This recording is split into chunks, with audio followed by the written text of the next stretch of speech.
pwede natin nakita sa video ko na to, na ito ay simpleng road pero rock. Yan. Dito slowly lang, kunting ingat lang kasi dito pwede kang kainin na hindi maganda ditong kalsada na sobrang bilis mo, ay pwede kang overshoot o pwede kanyang i-overshoot. Ito ay may mga balik na kung hindi ka familiar dito sa area na to, ay pwede ka mag-overshoot. Hindi naman gaano ka ano to, pero may area na alanganin tulad dito. Oo. Ayan. Sobra ang lakas ng takbo mo. Kailangan dito, maximum lang dito 40-30. Para makakamot kayo sa patutunguhan niya. Huwag masyadong 50 to 60, okay na rin yan. Mabilis na rin yan. Huwag masyadong magmamadali. Ang buhay ay minsan lang. Ingatan natin ang buhay. Yan.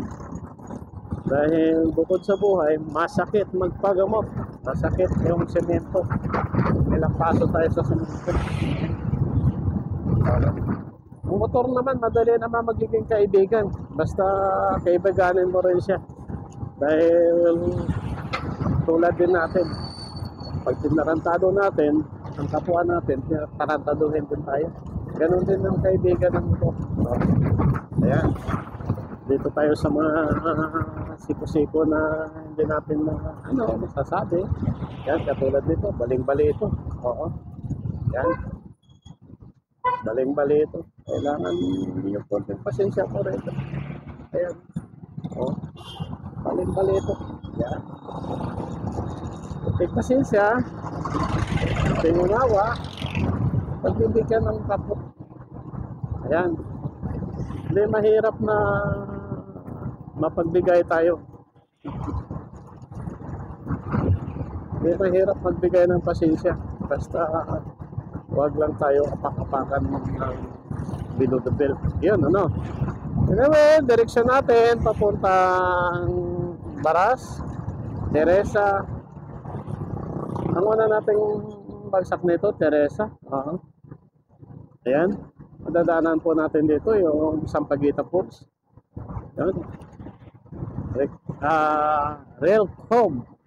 Kaya tawag na Rail Cove, Sampaguita Falls. Dito lang to. May zigzag na to. Yan. May idea po tayo. Padaan po tayo dito. Napapasalamat ako sa inyo na dito ay kahit pa paano napapanood ninyo. Nakapagbigay ako sa inyo ng konting kaalaman, pero mas the best na may konti kayong ideya na ay ganito pala to dito. Malaking ito, nandito tayo sa Villa Sampaguita Resort. Yung entrance nila. Yan. Dali natin matutungayan yan. Yan. Rail Cove. Yan. Magkakatabi lang po yan sila sa Sampaguita Resort. Kakaiba lang yun sa taas. Yan, si Pops, patambay-tambay na lang. Bawawa na tayo. From Antipolo. Andito na tayo sa Teresa. Ang tawag nila. Teresa Morong Road, Antipolo Teresa boundary. Ayun. Sabi nila. Ayun, sa kanilang marking, ito ay boundary ng Antipolo at Teresa. Slow down, nakikita nyo, slow down. Dahil ito ay kakanan na naman tayo. Ayan, katulad nito mga jeep na to, biglang walang signal light, kung kakaanan sila. Yan. Ito, tinatawag na Corazon Road. Yan, itong area na to. Alas Teresa, munisipyo. Yan, titignan natin to, kopya natin dito. Para mabigyan natin yung mga idol natin, yung mga sapat na kaalaman dito. Kahit hindi pa sila napunta dito o napadaan, yung puting alam sila sa road na ganito pala kung ano mang mayroon dito. Manood lang lagi sa mga road trip natin na ano, para i-update kayo sa mga road na pwede nyong daanan. Yan. Kasi kung sa araw-araw natin ano to, may upload. May upload lang natin siguro dito yung mga Peterio, San Jose Elementary. Dito tayo sa malapit na tayo sa munisipyo ng Teresa. Yes. Kayo mga idol, i-update ko kayo pag mayroong mga bagong signage dito sa may Teresa to, Antipulo, Tikling. Dahil ito, tinatahak ko naman every dito. Kapag pumunta kayo ng mga pasyalan dito sa Tanay, meron po tayo rito mga malulupit na mga tourist spot. Tanay, ito ang mga dadaanan nyo from Manila.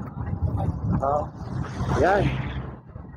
Corazon si Aquino. Itong area na to, bago ng Teresa. Yan. Andito na tayo, malapit sa munisipyo ng Teresa. Yan. Patutungayan natin dito yung munisipyo ng Teresa. Dito na natin makikita yun. Yan. Dito sa gym ng Inares. Yan. Yan. Ito ang munisipyo ng Teresa.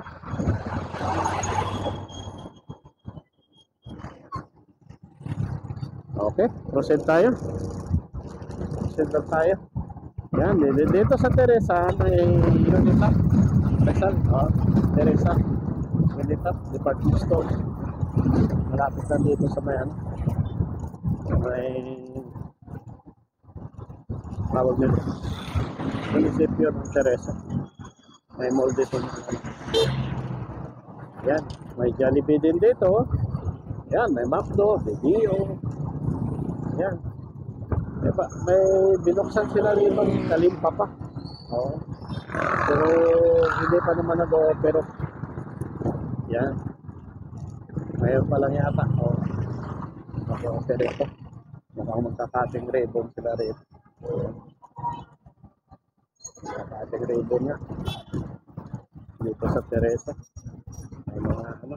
Dito sa Corazon si Aquino Road. Dito sa Teresa. Kung ngayon natin itong ano, direksyon natin. Bibili lang tayo ng merienda dito. Kung gising pa rin ang merienda namin. Ayun, bukas siya. Okay. Bibili na tayo ng merienda kasi yung nakit ko, kailangan ng merienda. Okay.